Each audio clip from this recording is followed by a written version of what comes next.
میرے سبھی سننے اور دیکھنے والوں کو السلام علیکم۔ کیسے ہیں آپ سب؟ امید ہے آپ لوگ خیریت سے ہوں گے۔ تو آج کا قصہ میرا حضرت سلیمان علیہ السلام اور ایک چوٹی کا ہے۔ تو قصہ شروع کرتے ہیں۔ حضرت سلیمان علیہ السلام نہر کے کنارے بیٹھے ہوئے تھے کہ ان کی نگاہ ایک چوٹی پر پڑی جو گیہوں کا ایک دانہ لے کر نہر کی طرف جا رہی تھی۔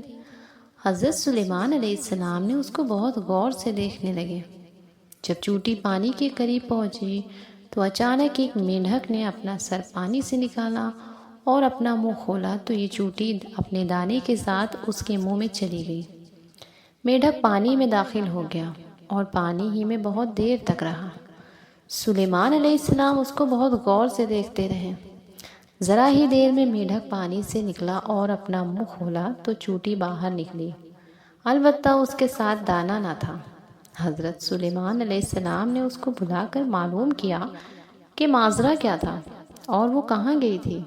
اس نے بتایا کہ اے اللہ کے نبی، آپ جو نہر کی تہہ میں ایک بڑا کھوکھلا پتھر دیکھ رہے ہیں، اس کے اندر بہت سے اندھے کیڑے مکوڑے ہیں۔ اللہ تعالیٰ نے ان کو وہاں پر پیدا کیا ہے۔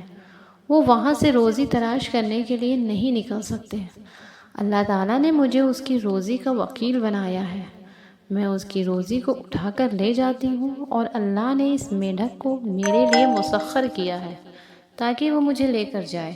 اس کے منہ میں ہونے کی وجہ سے پانی مجھے نقصان نہیں پہنچاتا۔ وہ اپنا منہ بند پتھر کے سوراخ کے سامنے کھول دیتا ہے۔ میں اس میں داخل ہو جاتی ہوں۔ جب میں اس کی روزی اس تک پہنچا کر پتھر کے سوراخ سے اس کے منہ تک آتی ہوں تو مینڈھک مجھے منہ سے باہر نکال دیتا ہے۔ حضرت سلیمان علیہ السلام نے کہا، کیا تو نے ان کیڑوں کی تسبیح کو سنا؟ چوٹی نے بتایا، ہاں، وہ سب کہتے ہیں، اے وہ ذات جو مجھے اس گہرے پانی کے اندر بھی نہیں بولتی۔ ماشاءاللہ، سبحان اللہ۔ ہمارا دوسرا قصہ ہے حضرت موسیٰ علیہ السلام کا۔ تو شروع کرتے ہیں، بسم اللہ الرحمن الرحیم۔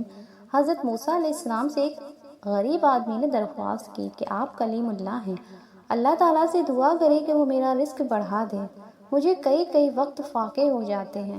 حضرت موسیٰ علیہ السلام نے بارگاہ خداوندی میں اس کی درخواست پیش کی۔ بتایا گیا اس آدمی کی قسمت میں قلیل روزی ہے، اس لیے ہمارے یہاں سے تھوڑا تھوڑا کر کے اسے روز دیا جاتا ہے تاکہ آخر تک ملتا رہے۔ اس شخص کو جب یہ بات معلوم ہوئی تو اس نے درخواست کی کہ آپ اللہ تعالیٰ سے سفارش کر کے میری قسمت کا سارا رزق مجھے ایک ہی بار دلوا دیں۔ اللہ تعالیٰ نے حضرت موسیٰ علیہ السلام کی دعا قبول کی اور اس غریب شخص کو تمام زندگی کا رزق ایک ہی بار مل گیا۔